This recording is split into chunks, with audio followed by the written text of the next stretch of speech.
So as continuation of the previous video, now here, so there is a communication between user and the computer. So the user if the user will write the programs using binary language and the computer also understands the binary language, there is no problem between the user and the computer. But it does not, it's a problem to using the binary language. How long it will be go? It's very complexity. It is very complexity to write a program in binary language. To write a program in binary language. Okay. So what happened? What to do?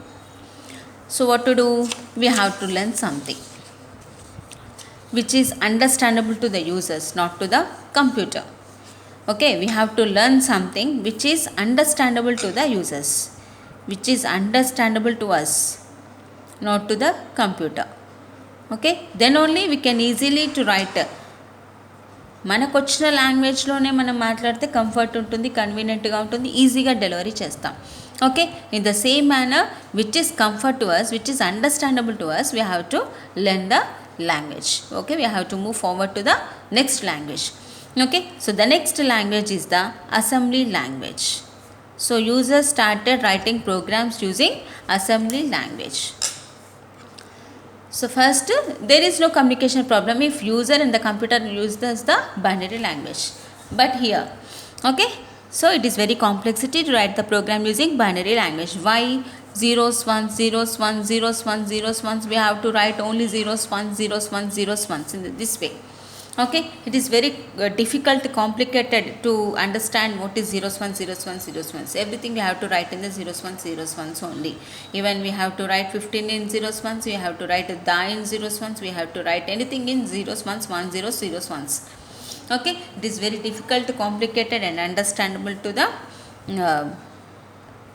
way. Okay, very difficult to understand.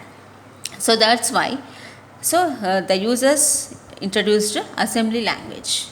So what is assembly language? Means writing a program. Okay, in program they introduced some symbols. Okay, some symbols that we call it as a mnemonics. In program they used some symbols. That symbols we call it as a mnemonics.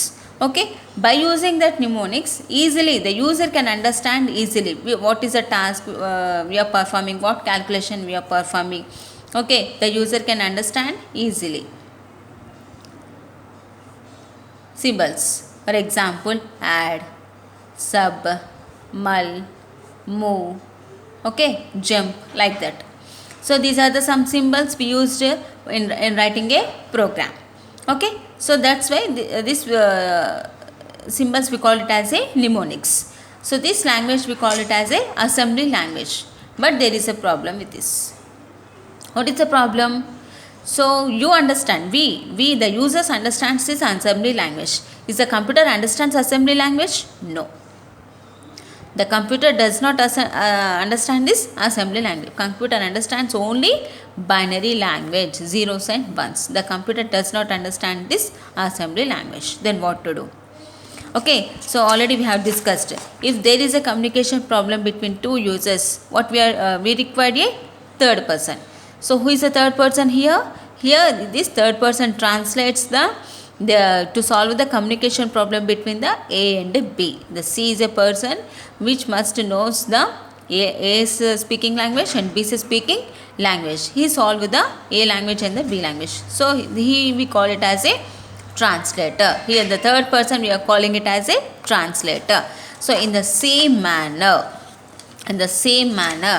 to solve the communication problem between the user and the computer. So here we need the third person. So what the third person? Translator. Okay, here we require translator. So this translator must knows the assembly language and also binary language. Okay, so this translator must know the assembly language and the binary language. This translator must convert the the user assembly language program to the computer, the user assembly language to the computer, assembly language, and the computer given knows only the binary and he give the reply from in binary language only. So here we require the translator. So for example, let us see here. So this is the user, okay, and here we are using the translator, and from translator to the computer, okay. So what user is giving, he using the assembly language, and this translator converts into the binary language. Now the computer understands the binary language, he reply in binary language, okay. The translator converted to the assembly language which is understandable to the user, okay. So the translator must know the assembly language and the binary language. Here it is a user, here it is a computer. So because the assembly language and the binary language both are the different languages, computer understands only assembly language. Now user learn this language, so writing the instructions using this assembly language to solve something, to perform a task, okay. Writing the programs using this language, writing the instructions using this language.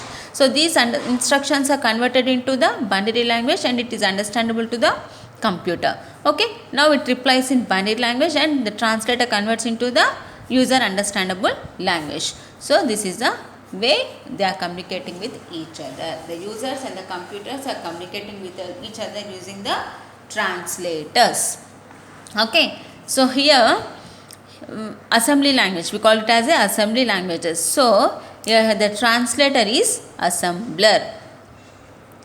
So what is a translator?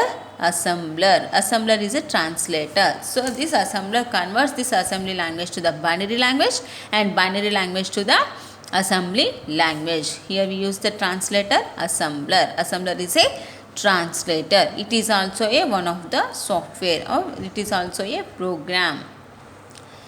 It is also a assembler is one of the program which we use to convert this assembly language program to the binary language and binary language to the assembly language, okay. Now later on, so different languages are came into existence, okay. So what are the different languages? Algol, Fortran, okay, Basic, COBOL. So these are the different languages came into existence, writing programming using these languages, okay. Next BCPL, next B language, and last from these languages the C was existed, okay. So these are the previous languages which are used for different purposes, for business purpose, for formula translation, algorithmic, basic, okay. All these are the languages came into existence. From BCPL B language was introduced, from B language C language was introduced, okay. Now C language came into existence